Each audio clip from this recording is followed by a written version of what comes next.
Welcome back. It's the Kovacs Report, and it's time for more comic book reviews, and I'm excited.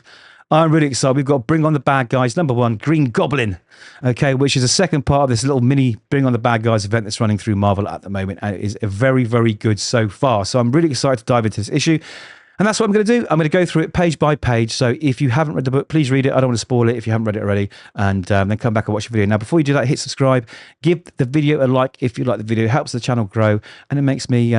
it warms my heart, let's just say. It warms my heart. So let's dive straight in. So Bring on the Bad Guys Doom #1 came out the other month, written by Mark Guggenheim with art by Stefano Raffaele, and it was blindingly good. I was shocked. I was like, wow, I did not expect this.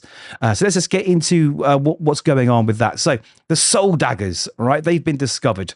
Dr. Doom has learnt from his spy, Velise Ferv, about a mysterious woman, Sister Soren. That's a new character that's been introduced. And boy, oh boy, does she look badass. I hope they do something with this character. I hope she gets her own book. I hope she starts appearing somewhere because she looks so cool. Really, really, really impressed. Now, she's been collecting these soul daggers for her boss, Mephisto. Okay, and they are powerful artifacts thought to be lost to time itself. Now, these daggers are linked to the Soul Forge, a dark magical artifact that could grant dominion to all souls on Earth. And Doom, of course...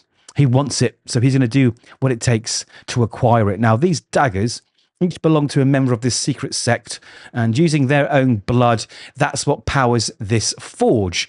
Now, Mephisto tried to take control of it. He was one of these 7 many years ago, but he failed, and he's been biding his time till he gets a second chance, and that's where we are now. I know that's a big intro, but it's worth knowing because this book is good. It is super, super good. So, Bring on the Bad Guys, Green Goblin. We start with quite an ominous moment where years ago, someone is looking over old Harry Osborn, and it's his dad, right?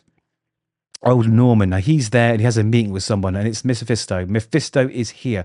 So, Mephisto has said, listen, okay, I will allow and make things happen for you so that all your dreams can come true, but there will be a cost. There will be a cost. It will be your firstborn, which means Old Norman's soul has already been sold, basically, and Mephisto wants to collect at some point. So also says, I need one little favor. You know, he needs a sacrifice, and that's the contract. And of course, because Norman Osborn's a bit of a bastard, he agrees. He's even willing to sell his son's own soul for success. And then the building blows up.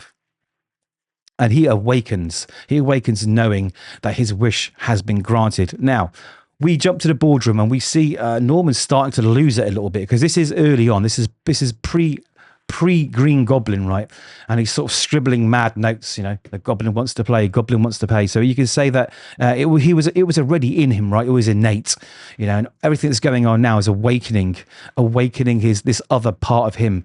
And it's really, really good. You can see that he's fed up with these people.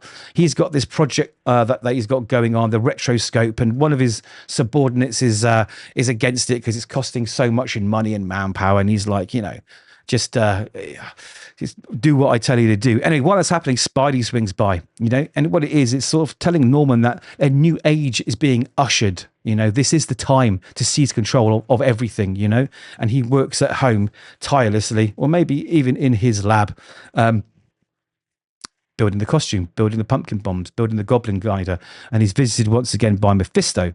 And he's saying, have you killed anyone before? And he's like, well, I killed my dog. And he goes, I find it funny that you think that counts. So Norman, not innocent yet, or rather, he's still innocent.